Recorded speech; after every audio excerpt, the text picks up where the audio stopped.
네, 8월 20일 멤버십 번개 라이브 시작하도록 하겠습니다. 네, 시장 상황이 아주 후끈합니다. 자료를 준비할 때까지만 하더라도 비트코인이 59,000달러 중반에 자리를 하고 있었는데 지금 방송을 켤 때 보니까 6만 달러 중반을 왔다 갔다 하고 있더라고요. 그래서 시장이 나름 의미 있는 반등세를 보여주고 있습니다. 녹색 중에서도 굉장히 조금 더 상대적으로 진한 녹색이 눈에 띄는데 바로 주인공은 XRP와 트론입니다. XRP가 일단 하루 사이 5% 이상 반등을 해주면서 0.6달러 위에서 자리를 잡아주려고 노력하는 모습이 포착되고 있고, 트론 같은 경우에도 6% 수준의 반등이 나와줬어요. 그래서 지금 에이다를 밀어내고 전체 시총 랭킹 10위에 이름을 올리게 됐습니다. 트론이 10위, 에이다가 11위, 뭐 이런 상황이 지금 됐어요. 시총 차이가 크진 않는데 일단 그래도 에이다가 가지고 있는 상징성이 있다 보니까 트론이 에이다를 밀어내고 시총 10위에 이름을 올렸다라는 거, 이것도 조금 눈에 띄는 부분인 것 같습니다. 어쨌든 전반적으로 비트코인이 다시 6만 달러 위로 올라서려는 힘이 상당히 선명하게 느껴지다 보니까 이렇게 조금 안정적으로 자리를 잡아주면 좋겠다. 일단 6만 달러 위에서만 놀아주고 6만 5천 달러까지만 나아가 준다라면 새로운 올타임 하이에 대한 기대감이 엄청 빡세게 커질 거기 때문에 그런 상황을 머지않아서 볼 수 있을 것만 같다 라는 생각이 드는 것은 꼭 기분 탓만은 아닌 것 같습니다. 리플 얘기를 먼저 해봐야 할 것 같습니다.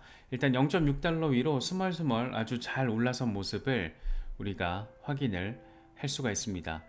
6달러도 아니고 기대하는 게 0.6달러 지지도 못 받냐 뭐 이런 얘기도 나오고 되게 재미있는 표현들이 많은데, 일단 24시간 동안 5% 이상의 반등이 나와줬고 20일 지수이동 평균이 0.57달러고 50일 단순이동 평균이 0.54달러이기 때문에 지금 상당히 단기적으로 의미 있는 반등 모멘텀이 나와줬다라는 것을 우리가 선명하게 느낄 수가 있습니다. 그래서 이번에는 조금 0.74달러 지금까지 주요 저항 라인으로 작용해 왔는데 여기를 좀 뚫어주면 참 좋겠다 라는 생각이 들고, 0.74달러가 가지고 있는 어떤 함축적인 의미가 굉장히 큽니다. 그래서 0.74달러 위에서 안정적인 돌파 지지가 확인된다면 오히려 그때부터가 상당히 재미있는 그런 상황을 바라볼 수 있는 전제가 깔리는 그 타이밍이 되지 않을까, 뭐 그런 생각이 들기도 합니다. 골든크로스가 확정이 됐습니다. 이른바 골크 터졌다 라고 이야기를 하죠. 유투데이도 기사를 썼더라고요. 장기 이동평균이 지금 단기 이동평균을 넘어설 때 발생하는 골든크로스가 터졌다, 모멘텀이 바뀔 가능성이 있다라는 것을 의미한다. 골든크로스로 중요한 지점에 지금 도달을 했고, 하지만 여전히 단기 상승 신호에도 강한 저항에 직면할 가능성이 있다 라고 나름 의미 분석을 하고 있습니다. 여기서 지금 저항 라인이라는 게 0.74달러를 의미한다라고 바라볼 수가 있는데, 여기서 이제 저항을 또 맞을 수도 있겠죠.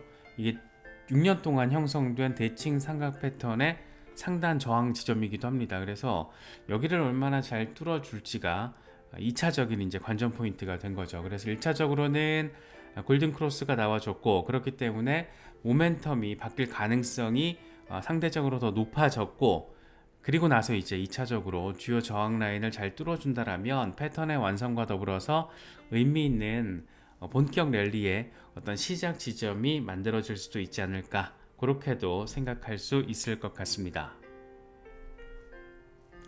골든크로스가 터진 날 하필이면 블루문이 등장을 했다라고 해요. 그래서 골든크로스가 터졌기 때문에 블루문, 투더문을 하게 될 거다라는 이 두 가지 이미지가 짬뽕이 돼서 지금 XRP 커뮤니티에서는 돌아다니고 있더라고요. 그래서 상당히 이 투더문에 대한, XRP 투더문에 대한 강력한 의지가 하필 또 보름달이 또 예쁘게 블루문이 또 떠버리니까 이렇게 또 비교해서 바라봐서 조금 더 재미있게 느껴질 수도 있는 것 같습니다. 이건 XRP 일간 차트예요. 일간 차트에서 우리가 뭐 여러 번 짚어봤지만 지금 상당히 오랜 시간에 걸쳐서, 지금 여기 차트에서는 2021년부터지만 이 거대한 삼각형은 2017년부터 형성이 되어 왔습니다. 그래서 이른바 6년짜리 패턴이 지금 예쁘게 완성되고 있다. 이렇게도 표현이 되고 있는데 차트에서 선명하게 보이지만 여기가 지금 0.75달러거든요. 그래서 0.74달러까지 잘 돌파 지지가 받아주면 갈 수 있다 라는 얘기를 하고 있는 거잖아요. 그래서 3.5달러라고 함은 역사적인 고점에 대한 돌파 지지를 의미하고, 여기서 저항 한번 맞고 2021년 고점 리테스트하고 그리고 어마어마한 반등을 보여주지 않을까, 뭐 그런 기대감이 지금 깔려 있습니다. 물론 여기서 여기까지 언젠가는 갈 수는 있겠지만 여기서 여기까지 한두 달 안에는 갈 수 있는 뭐 그런 건 아니다. 너무 큰 숫자죠. 그래서 갈 수는 있겠지만 중요한 건 시간의 힘이라는 게 또 엄청 중요하다. 이런 점들도 우리가 좀 함께 바라보면 더 좋지 않을까 생각됩니다.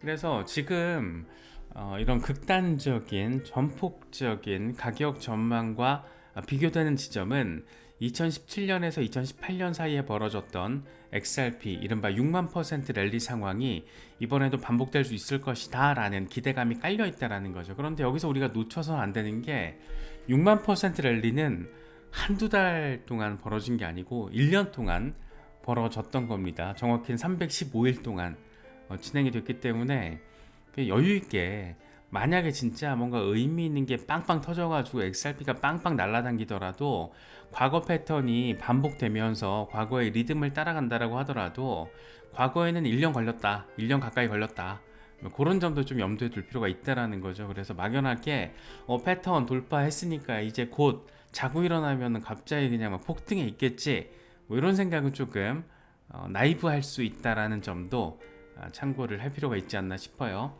그래서 6년 동안 형성되어 온 대칭 상승 패턴의 상단 저항 0.74, 0.75달러 이 구간을 돌파 지지 안정적으로 받아줄 수 있을지 여부가 굉장히 의미 있는 관전 포인트가 된 그런 모습입니다.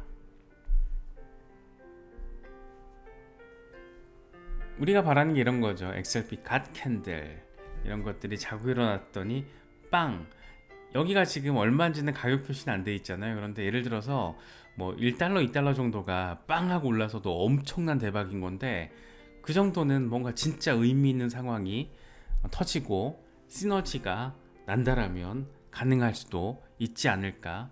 2021년도만 하더라도 막 고점 내달릴 때 원화 기준으로 한 2,000원 정도 내달릴 때 막 정신없이 랠리를 벌이곤 했었잖아요.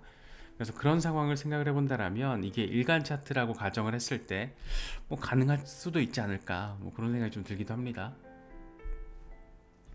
가장 중요한 거는 지금 리플 소송이 일단 벌금 구제 판결까지는 나와줬고 소송은 마무리가 됐고, 그렇게 양측이 법원의 명령을 받아들이고 합의를 할 것이냐, 아니면 한쪽이 반대 의견을 내보이면서 항소를 할 것이냐, 이게 굉장히 중요하다라고 바라볼 수 있겠죠. 그래서 SEC가 지금 어떤 스탠스를 보일지가 초미의 관심사가 됐습니다. 리플 커뮤니티에서도 전망은 조금 엇갈리고 있어요. 빌 모건 같은 사람은 아직 합의 분위기 이런 거 없다라고 이야기를 하는 반면, 브래틸 같은 사람은 9월 초에 합의 분위기가 느껴진다, 뭐 이런 얘기를 하고 있어요. 물론 두 사람은 약간 XRP를 지지하는 입장이지만 결이 조금 다르죠. 빌 모건 같은 경우에는 굉장히 조금 이성적인 차가운 느낌, 차도남 느낌이 조금 있고, 브래틸 같은 경우에는 약간 동네에서 XRP 빠돌이 형아들 보는 그런 느낌이 좀 있죠. 그래서 커뮤니티 안에서도 의견은 엇갈리고 있고, SEC는 아직 공식적으로 항소 여부에 대해서는 밝히지 않고 있는 상황입니다. 하지만 지금 뭐 이래저래 전반적인 정치 환경도 그렇고 이 판국에 지금 항소를 한다? 글쎄라는 생각도 들지만 또 어떻게 될지 모르니까 SEC가 지금까지 어떤 예측 가능한 그런 범위 안에서 행동을 하진 않았잖아요. 워낙 뻘짓을 많이 해오다 보니까 또 무슨 짓을 할지 모르죠. 그래서 일단 SEC가 공식적으로 뭔가 발표를 할 때까지는 기다려 볼 필요가 있는 그런 상황으로 보입니다. 되게 재밌는 얘기가 나왔어요. 워싱턴 리포터가 상원 멘트를 인용해서 보도를 한 내용인데, 해리스가 당선될 경우에 재무장관에 게리 겐슬러를 앉힐 수 있다라는 뭐 그런 내용입니다. 데이비 슈월츠 리플 CTO가 이걸 리트윗을 하면서 여러분 좋은 소식입니다. 굿뉴스라는 표현을 썼어요. 그러면서 해리스가 당선되면 겐슬러가 임기를 마치기 전에 SEC 의장직에서 내려오게 됩니다. 굿뉴스입니다. 이렇게 얘기를 해요. 상당히 이제 뒤틀어서 뒤집어가지고 지금 표현을 하는 건데, 트럼프는 당선되면 첫날 겐슬러를 해고하겠다라고 하고, 마치 맞불을 놓듯이 해리스는 당선이 되면 겐슬러를 재무장관에 앉히겠다라고 이야기를 합니다. 이것만 놓고 보더라도 해리스 진영에서 지금까지 보여주었던 암호화폐 친화적인 정책 스탠스와 관련된 멘트들은 위선이었나? 이런 생각을 또 갖게 만드는 거죠. 그래서 전 세계 글로벌하게 봐도 이 진보 정당을 자처하는 정치권 정당에서 보여주고 있는 위선은 글로벌 스탠다든가 뭐 그런 생각도 좀 들더라고요. 그래서 겐슬러를 재무장관에 앉힐 수도 있다. 와, 그러면 암호화폐 정책은 어떻게 되는 걸까? 약간 어질어질한 생각을 조금 갖게 만들기도 합니다. 재밌는 건 이거죠. 지금 민주당이 정강정책 강령을 발표를 했습니다. 민주당 전당대회가 지금 진행되고 있고, 전당대회 기간 동안 이제 이걸 투표에 올려서 통과 여부를 결정하게 되는데, 무려 91페이지 분량, 많은 내용들이 담겨 있어요. 기업의 탐욕, 뭐 주택 이슈, 교육, 외교, 이런 다양한 주제들이 채택이 됐는데, 블록체인, 암호화폐와 관련된 정책은 빠져 있습니다. 언급조차 돼 있지 않습니다. 재밌는 거는 35조 달러에 달하는 미국 부채와 관련된 대책도 포함되지 않았다라는 거죠. 그러면서 사회보장제도 보호를 위한 정부 지출 확대를 촉구하는 그런 내용은 또 달려 있습니다. 미국 만약에 민주당이 정권을 연장하게 된다라면 미국이란 나라가 국가 부도가 날 수도 있겠다라는 생각도 좀 문득 들더라고요. 그래서 간단치 않은데 이거 35조 달러 미국 부채에 대한 대책이 포함되지 않았다라는 것은 이 바이든 행정부의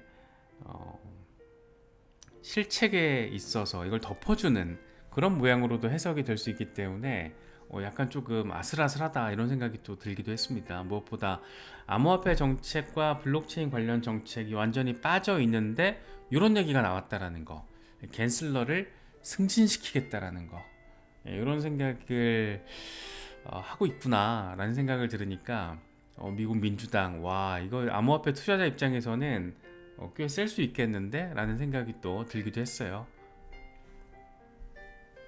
재밌는 거는 사실 지난 주말이었나? 이 척 슈머 상원 원내대표가 이런 얘기를 했었잖아요.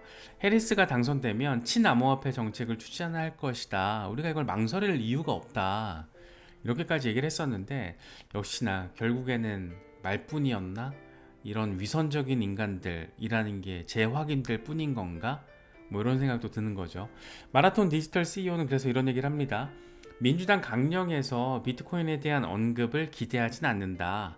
대선 결과에 따라서 채굴 업체가 미국 외부에서 기회를 모색할 수도 있다. 미국 밖으로 빠져나갈 가능성에 대해서도 이렇게 적극적으로 이야기를 하고 있는 겁니다.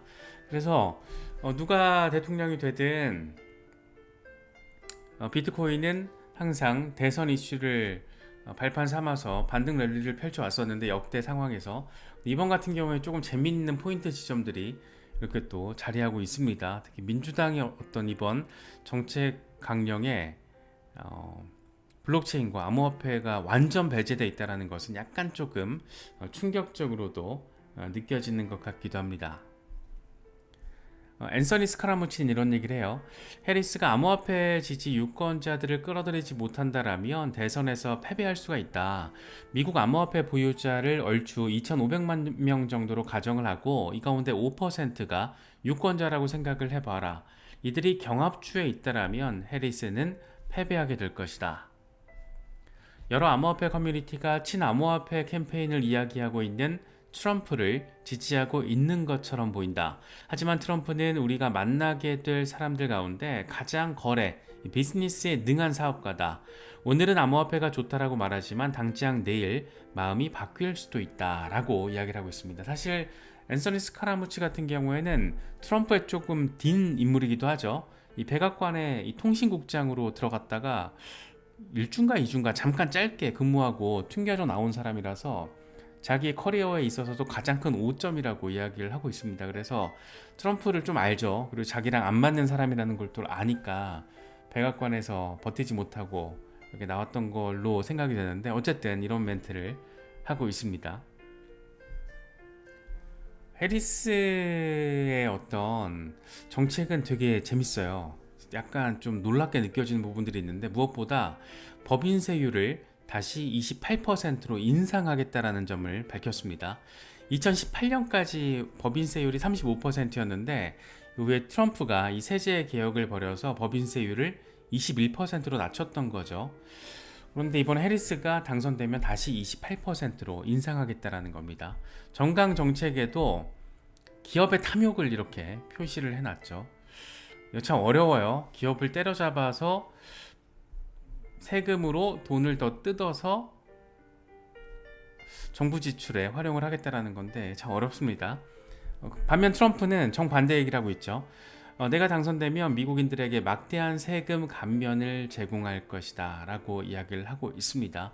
미국 부채와 관련해서는 중국에다 관세를 물려서 그걸로 부채를 해소하겠다 이런 얘기도 하고 있고, 너무 정말 정반대의 스탠스를 트럼프와 해리스가 보여주다 보니까 상당히 좀 흥미진진하게 느껴지지만, 해리스의 이런 정책과 관련해서는 와, 법인세율을 또 저렇게 올린다고? 라는 생각이 좀 들기도 하더라고요. 폴리마켓 오늘 오전 상황에서는 뭐 해리스 50% 당선 확률, 트럼프 48% 당선 확률, 같이 이제 한 49대 49를 보이다가 왔다 갔다 하고 있습니다. 왔다 갔다 하고 있지만 어쨌든 해리스가 리드를 하고 있는 상황이고, 참 이번 대선은 바이든이 스텝다운 하고 나서 상당히 흥미진진하게 펼쳐지고 있는 모습이고, 아무래도 암호화폐 투자자이다 보니까 이런 상황 자체가 조금 더 아슬아슬하게 느껴지기도 하고 뭐 그렇게 생각이 되기도 합니다. 이 와중에 트럼프는 자신이 당선이 되면 일론 머스크를 강요로 임명을 하거나 아니면 고문으로 기용을 하겠다라고 멘트를 날렸다라고 해요. 테슬라와 스페이스X의 CEO인 일론 머스크가 중요한 역할을 할 수 있을 것이다 라고 인터뷰를 했다라고 합니다. 아무래도 머스크가 뭔가를 한다라면 뭐 미국 경제와 관련된 부분, 아니면 국경 보안 이슈, 이런 게 또 미국 사회에서 지금 굉장히 큰 이슈 가운데 하나고, 일론 머스크가 공개 발언을 여러 차례 했다라는 점에서 이야기가 되고 있는데, 사실 약간 혁신의 지구상에서 지금 혁신과 관련해서 가장 상징성이 큰 인물이잖아요. 이런 사람이 어디 들어가서 우리나라로 따지면 뭐 과기부나 나사 같은 데 들어가서 싹 다 뜯어 고쳐 놓으면 미국이란 나라도 되게 재밌게 일부 진전할 수 있지 않을까, 적어도 그런 혁신의 관점에서는 생각이 들기도 했습니다. 일론 머스크가 트럼프를 지지한다라는 것은 뭐 지금 다시 생각을 해봐도 조금 재미있게 느껴지는 부분이에요. 이 이미지는 이 X 플랫폼에서 지금 서비스가 되고 있는 그록 툴을 통해서 만든 이미지인데, AI가 완전 미쳤습니다. 저도 지금 완전히 생각하고 있던 계획이 어그러졌어요. 이번에 그록 2가 나오면서 야, 속도가 훨씬 너무 빠르게 지금 오다 보니까 홈페이지 오픈을 너무 일찍 했구나부터 시작해서 여러 가지로 지금 저도 고민을 좀 많이 하고 있습니다. 아무튼 AI가 엄청난 혁신과 어떤 변화를 불러일으키고 있는 것은 분명해 보입니다. 여러 가지 소식들 지금 전해지고 있고, 특히 리플과 관련된 얘기들, 시장 전체 반등 상황이 의미 있게 느껴져서 이렇게 아침 일찍 번개 라이브를 열게 됐습니다. 여러 가지 소식들 잘 참고하실 수 있으면 좋겠습니다.